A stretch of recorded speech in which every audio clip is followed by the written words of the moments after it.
Assalamualaikum warahmatullahi wabarakatuh. Perkenalkan, nama saya Muhammad Fatul Barandawan dari kelas 81. Di sini saya akan menjelaskan materi IPS kelas 8 bab 4 tentang perubahan masyarakat Indonesia pada masa penjajahan dan tumbuhnya semangat kebangsaan. Pertama, saya akan menjelaskan tentang kedatangan bangsa-bangsa barat ke Indonesia. Penjajahan di Indonesia diawali dengan adanya bangsa-bangsa barat yang masuk ke Indonesia. Pertama, latar belakang kedatangan bangsa-bangsa barat. Apa sih yang mendorong bangsa barat ini untuk datang ke Indonesia? Yang pertama, daya tarik Indonesia. Daya tarik Indonesia bagi bangsa barat berupa rempah-rempah yang melimpah seperti cengkih, merica, dan kemiri dan pala. Untuk apa sih? Untuk dibawa ke negara mereka dan dijual dengan harga yang tinggi. Yang kedua, adanya motivasi 3G, yaitu gold, glory, dan gospel. Apa itu gold? Gold itu berarti emas, dan emas melambangkan kekayaan. Jadi bangsa barat datang ke Indonesia untuk mencari kekayaan. Yang kedua, ada glory. Apa sih glory itu? Glory itu adalah kejayaan, bisa disebut dengan mencari kekuasaan. Jadi bangsa barat datang ke Indonesia untuk mencari kekuasaan.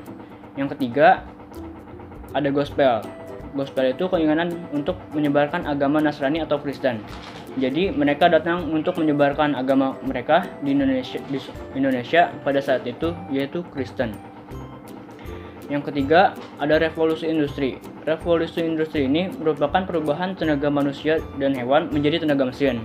Nah, jadi dengan adanya tenaga mesin ini, mereka menjadi lebih mudah melakukan perjalanan menggunakan kapal mesin dan tidak lagi menggunakan tenaga manusia. Ratakan bangsa barat ke Indonesia. Bangsa barat yang datang ke Indonesia itu negara apa aja sih? Bangsa barat yang datang ke Indonesia yaitu negara Portugis, lalu ada negara Spanyol, kemudian ada negara Inggris, dan ada Belanda. Nah, sekarang saya akan membahas satu persatu terlebih dahulu. Yang pertama, Portugis. Portugis merupakan negara barat pertama yang datang ke Indonesia. Portugis datang pada tahun 1511. Mereka ini pertama kali datang ke Malaka terlebih dahulu, yang dimana pada saat itu Malaka masih bagian dari Malaysia. Portugis datang di bawah pimpinan Afonso de Albuquerque. Kemudian pada tahun 1512, mereka melanjutkan perjalanan ke Maluku di bawah pimpinan Antonio de Abreu dan Francisco Serrao.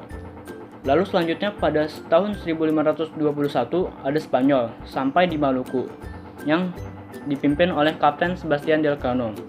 Mereka melakukan ekspedisi untuk membuktikan bahwa bumi itu bulat.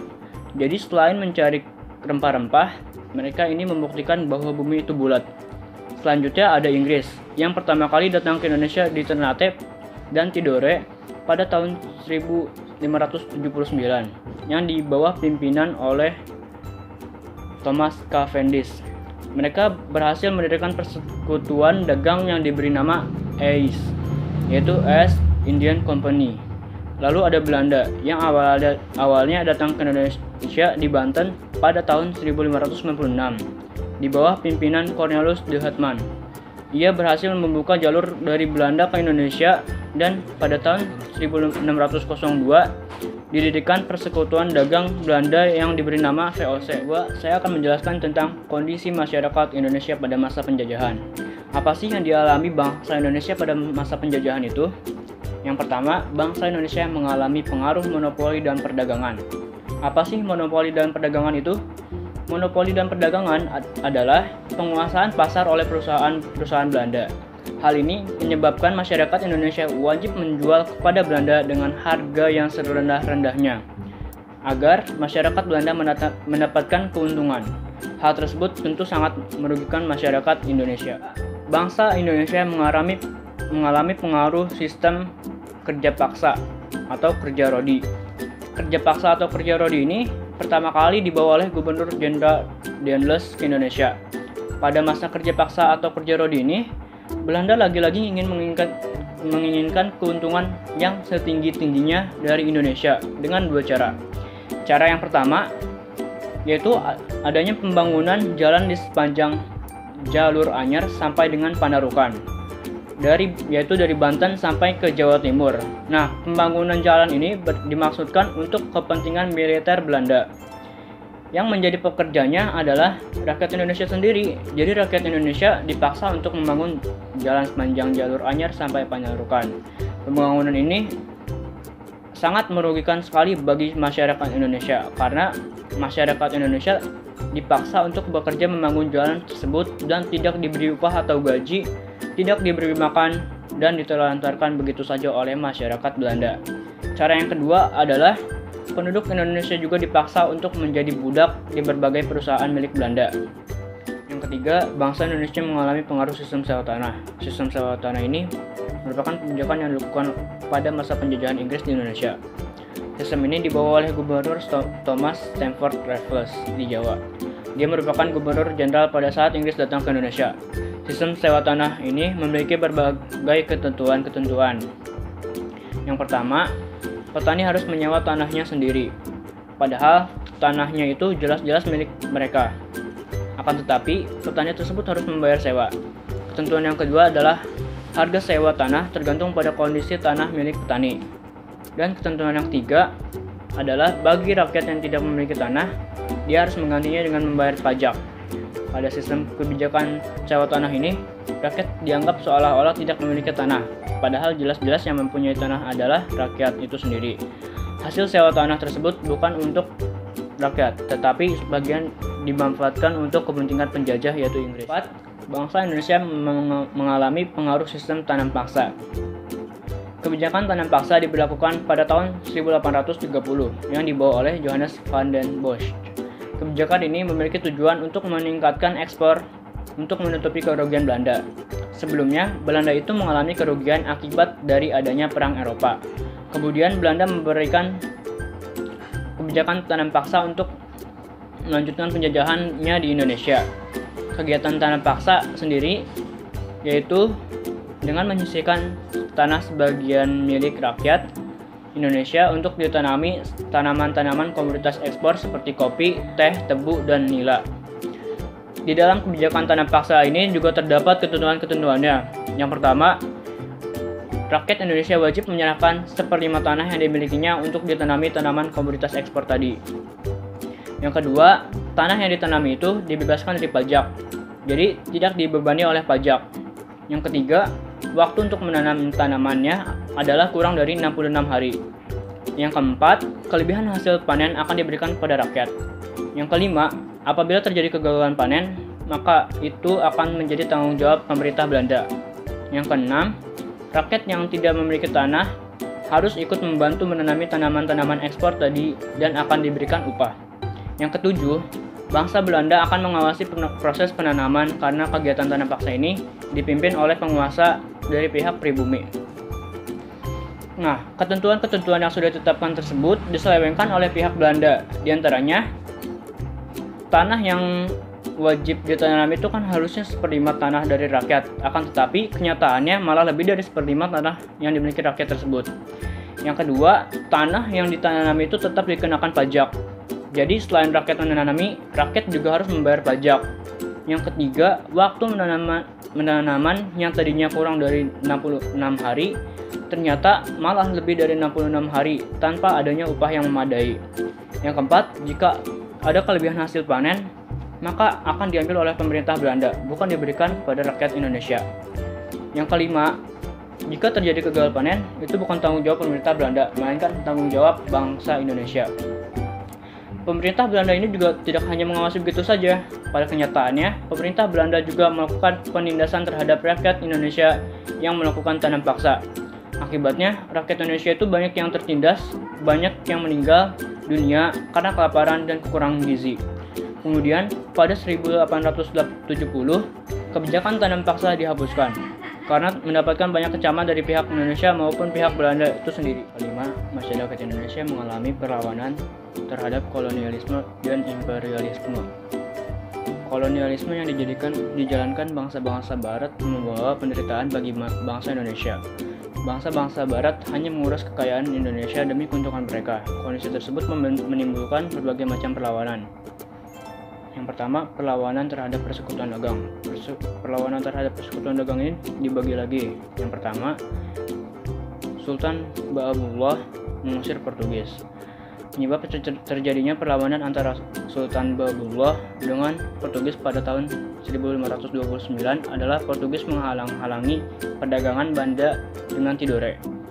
rakyat Maluku sadar bahwa Portugis ini hanya merusak perdamaian. Pada tahun 1570, di benteng Sao Paulo terjadi perundingan antara Sultan dan Portugis. Saat perundingan berlangsung, Portugis menangkap lalu membunuh Sultan Hairun secara tiba-tiba. Putra dari Sultan Hairun itu, yaitu Sultan Baubullah, melanjutkan perjuangan ayahnya dengan memimpin perlawanan. Akhirnya, pada tahun 1575, Ternate dan Tidore bersatu dan berhasil mengusir Portugis dari Ternate. Yang kedua, perlawanan Aceh. Pada masa pemerintahan Sultan Iskandar Muda, yaitu pada tahun 1607 sampai 1639, armada Aceh telah disiapkan untuk menyerang Portugis di Malaka. Pada tahun 1629, Aceh mencoba menaklukkan Portugis tetapi belum berhasil meraih kemenangan. Yang ketiga, ketangguhan ayam jantan dari timur. Teman-teman pasti sudah tidak asing lagi dengan sebutan ayam jantan dari timur yang dimiliki oleh Sultan Hasanuddin. Suatu ketika, kerajaan Goa dan Bone sedang berselisih paham. Hal tersebut dimanfaatkan oleh VOC dengan cara mengadu domba. Pada tahun 1666, Bone menang melawan Goa. Sultan Hasanuddin dipaksa menandatangani perjanjian Bongaya yang berisi yang pertama, Belanda memperoleh monopoli dagang dari Makassar. Yang kedua, Belanda mendirikan benteng pertahanan di Makassar. Yang ketiga, Makassar harus melepaskan daerah kekuasaannya. Yang keempat, Arupalaka diakui sebagai Raja Bone. Yang keempat, serangan Mataram terhadap VOC.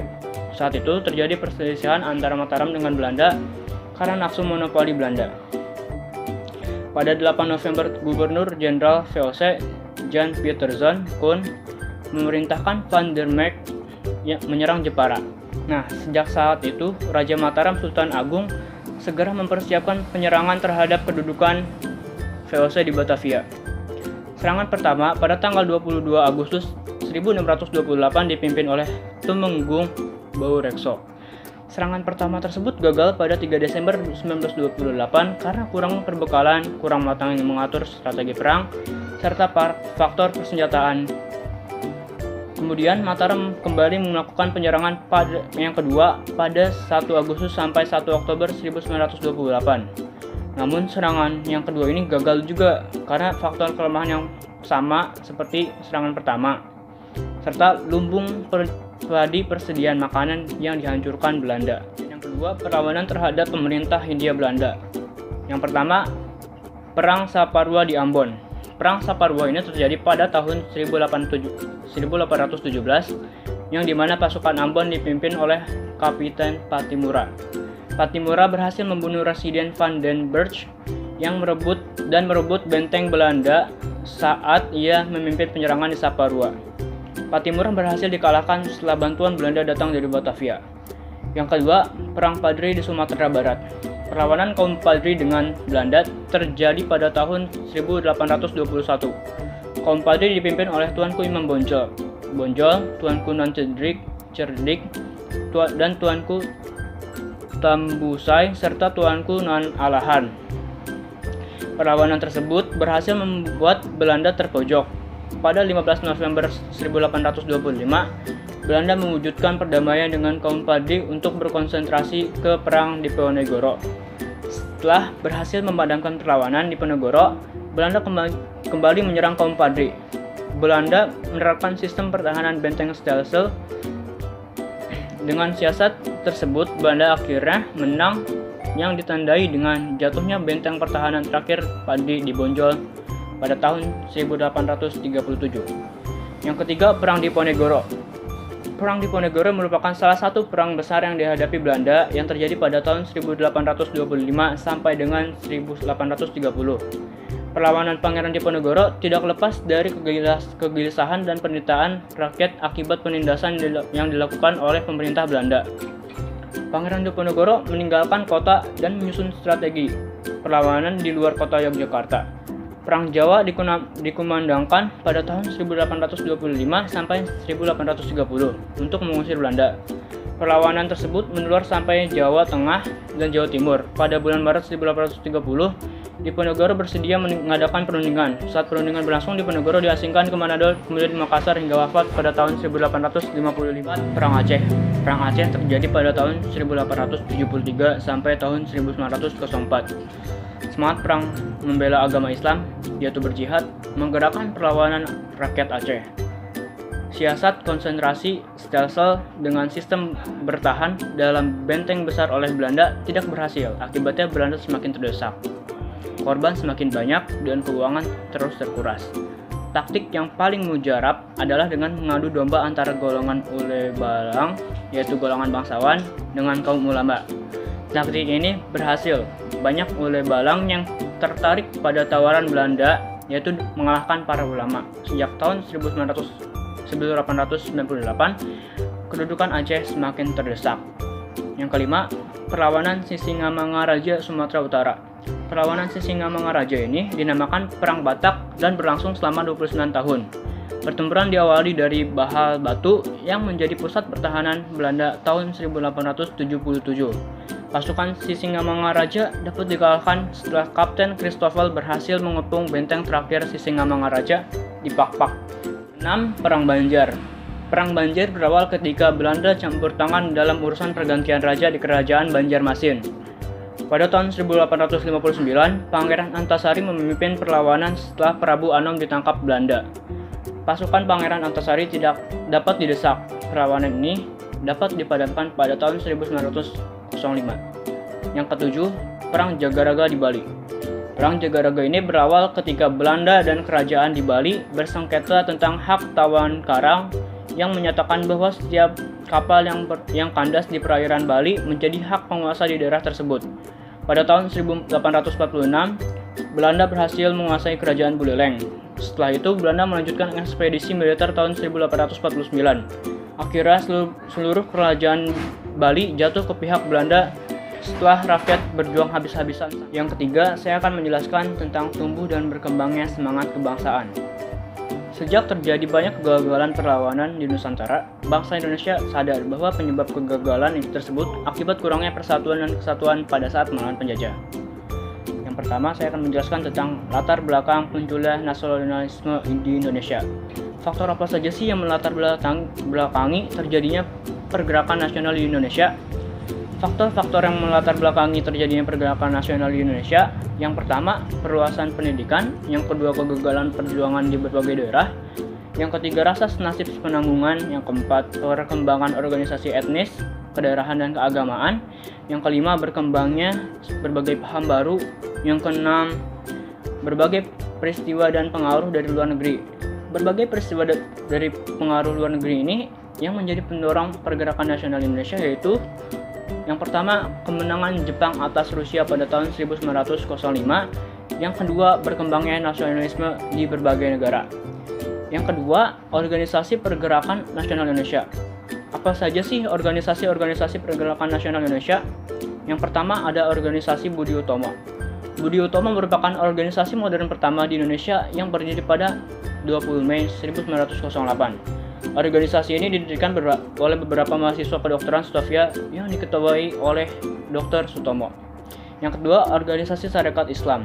Organisasi ini didirikan pada tahun 1911 oleh Kiai Haji Samanhudi dan R.M. Tirto Adi Suryo yang bertujuan melindungi kepentingan pedagang pribumi dari ancaman pedagang Tiongkok. Organisasi ini bersifat non-kooperatif terhadap Belanda. Yang ketiga, ada organisasi Indispartij. Organisasi ini didirikan pada 25 Desember 1912 oleh tiga serangkai, yaitu Evedeus Dekker, R.M. Suwardi Suryaningrat, dan Dr. Cipto Mangunkusumo. Tujuannya adalah mengembangkan semangat nasionalisme dan bangsa Indonesia. Yang keempat, ada Organisasi Perhimpunan Indonesia. Organisasi ini didirikan oleh orang-orang Indonesia di Belanda. Tujuannya adalah untuk mencapai Indonesia merdeka dan memperoleh suatu pemerintahan Indonesia yang bertanggung jawab kepada seluruh rakyat. Yang kelima, Partai Nasional Indonesia. Organisasi ini berdiri pada 4 Juli 1927 di Bandung dan diketuai oleh Insinyur Soekarno. Tujuannya adalah Indonesia merdeka dengan ideologi nasionalisme. Yang ketiga, saya akan menjelaskan tentang pergerakan nasional pada masa pendudukan Jepang. Pertama, pertama, proses penguasaan Indonesia. Tujuan pertama Jepang menjajah adalah untuk kepentingan ekonomi dan politik. Jepang sangat menginginkan bahan baku industri yang ada di Indonesia untuk kepentingan ekonominya. Yang kedua, kebijakan pemerintah militer Jepang. Kebijakan-kebijakan apa saja sih yang dilakukan oleh militer Jepang? Kebijakan-kebijakan yang dilakukan militer Jepang adalah yang pertama, membentuk organisasi-organisasi sosial. Yang kedua, membentukan organisasi semi militer. Yang ketiga, pengerahan rumus H. Dan yang keempat, eksploitasi kekayaan alam. Yang ketiga, sikap kaum pergerakan. Bangsa Indonesia telah melakukan berbagai upaya untuk menanggapi kebijakan Jepang tersebut. Beberapa bentuk perjuangan pada zaman penjajahan Jepang yaitu yang pertama memanfaatkan organisasi bentukan Jepang, yang kedua gerakan bawah tanah, yang ketiga perlawanan bersenjata. Perlawanan bersenjata yang dilakukan rakyat Indonesia kepada Jepang diantaranya yang pertama perlawanan rakyat Aceh, yang kedua perlawanan Singapura Jawa Barat, yang ketiga perlawanan Indramayu Jawa Barat, dan yang keempat perlawanan peta di Blitar Jawa Timur. Akhir saya akan menjelaskan tentang perubahan masyarakat Indonesia pada masa penjajahan.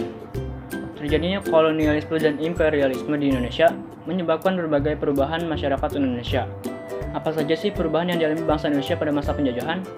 Yang pertama, perubahan pada masa penjajahan kolonial Barat.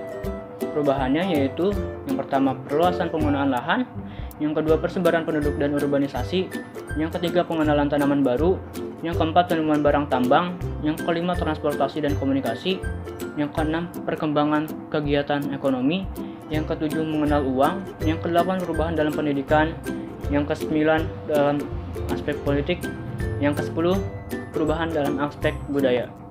Perubahan masyarakat Indonesia juga dialami pada masa penjajahan Jepang.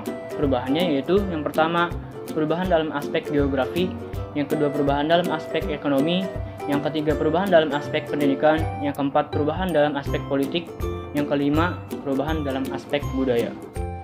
Sekian penjelasan materi IPS kelas 8 bab 4 tentang perubahan masyarakat Indonesia pada masa penjajahan dan tumbuhnya semangat kebangsaan dari saya. Kurang lebihnya mohon maaf apabila ada kesalahan kata atau materi yang kurang lengkap, mohon dimaafkan. Saya akhiri. Wassalamualaikum warahmatullahi wabarakatuh.